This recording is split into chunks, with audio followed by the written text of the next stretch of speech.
So as soon as you configure the primary unit will start searching for the secondary unit. ये listen करना शुरू कर देगा कि इसको यहाँ पर कोई secondary unit की तरफ से keep alive मिले.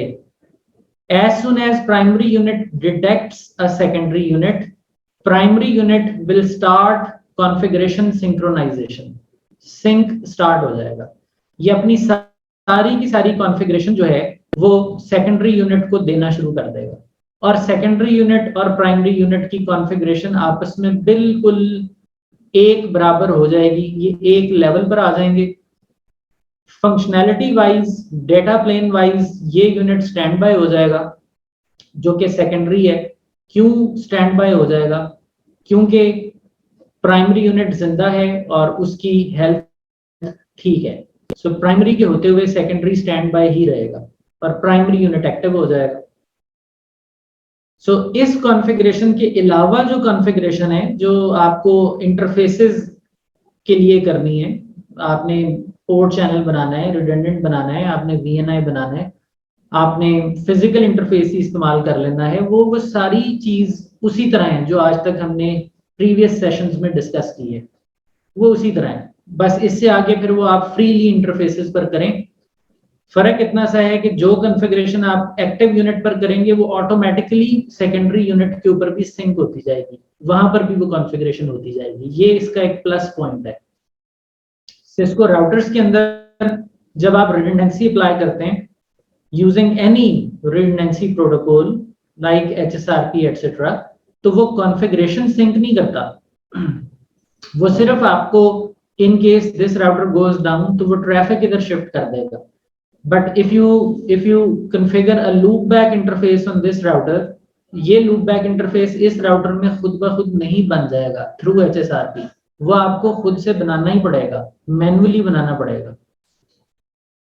Whereas ASA में जब आप failover configure करते हैं तो ना सिर्फ ये डेटा प्लेन को प्रोटेक्शन प्रोवाइड करते हैं बल्कि आपकी जो कॉन्फ़िगरेशन है वो भी from primary unit to secondary unit synchronise होती है.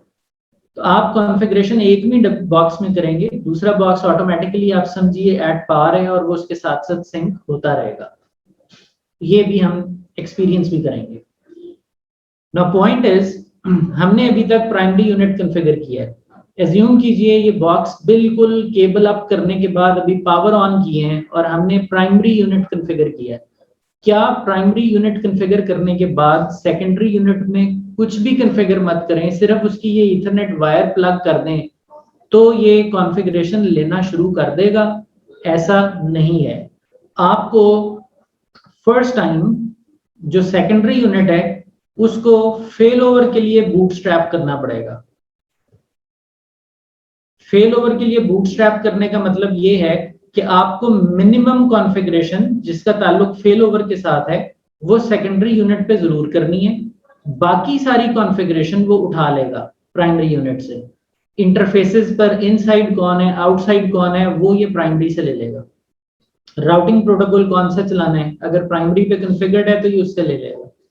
नेटिंग हमने अभी नहीं डिस्कस की, लेकिन अगर नेटिंग इसमें कोई की हुई है प्राइमरी यूनिट पे तो वो रूल्स ये उठा लेगा.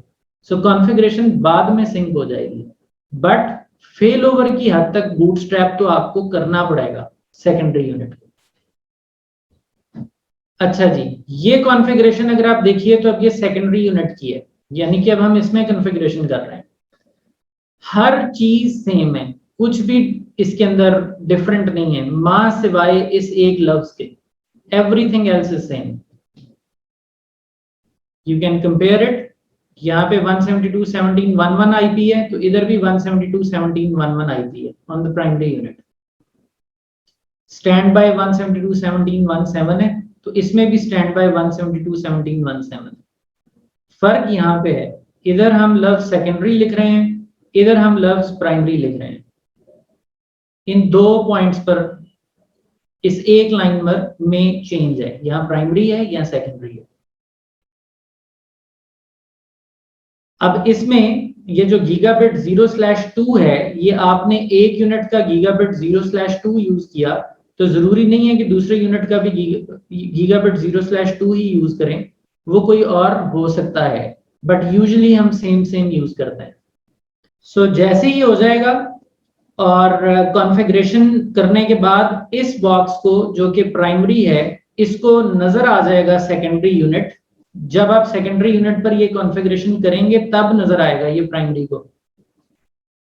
तो जब नजर आएगा तो प्राइमरी यूनिट कहेगा I am beginning configuration replication and I am sending it to my mate. तो ये अपनी कॉन्फ़िगरेशन जो है, रनिंग कॉन्फ़िगरेशन जो है उसकी कॉपी भेजना शुरू कर देगा इस यूनिट में। और जब ये सारा काम कर चुकेगा तो ये कहेगा end configuration replication to mate. इसके बाद ये दोनों यूनिट्स बिल्कुल कॉन्फ़िगरेशन वाइज एक सतह पर आ खड़े होंगे। अगर आपने यहां पर कोई रूट डाले हुए हैं तो वो रूट आपने इसमें अब नहीं डालने, वो रूट ऑटोमेटिकली यहां से इस यूनिट में आ जाएंगे, इसके रूट कन्फिगर हो जाएंगे। That you do not need to configure. लेकिन जो चीज आपने इसमें और इसमें यकसा कन्फिगर करनी है वो फेल ओवर का कॉन्फ़िगरेशन है या वो फेल ओवर का बूटस्ट्रैप है। बात क्लियर है जी? रूट आप इसमें कॉन्फ़िगर कर रहे हैं, इंटरफेस डेटा प्लेन के आप इसमें कॉन्फ़िगर कर रहे हैं, कोई भी आपने राउटिंग प्रोटोकॉल चलाया हुआ है तो वो आप इसमें कॉन्फ़िगर कर रहे हैं, वो ऑटोमेटिकली इसमें शिफ्ट हो जाएगा। और यहां ही नहीं, ये एक दफा नहीं होगा, आप बाद में भी इसमें कोई नया रूट ऐड करेंगे तो जैसे ही आप रूट ऐड इसमें करेंगे वो इसमें भी हो जाएगा। ये ऑन गोइंग बेसिस पे आपस में सिंक होते रहेंगे।